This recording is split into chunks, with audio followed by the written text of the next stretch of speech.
Bueno, pues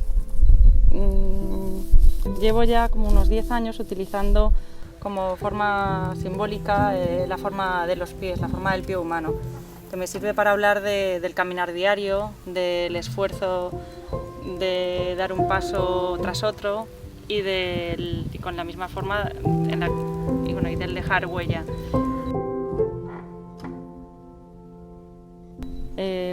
Ese pie me sirve para estirarlo, para deformarlo, para transformarlo, para poder contar otras historias, pero historias cotidianas que me pueden pasar a mí, que creo que al espectador le llegan y que le pueden pasar a él.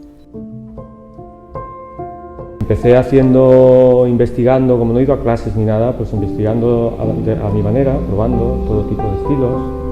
Imitaba a Sorolla, Velázquez, los grandes, intentaba copiarlos para coger ciertas pinceladas y poco a poco irme construyendo, ¿no? Entonces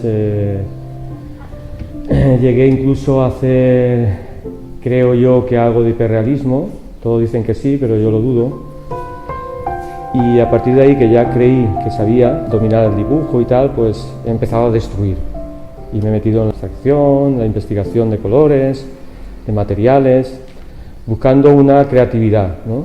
Una personalidad que considero que es el punto clave para que se reconozca a un artista, ser muy personal.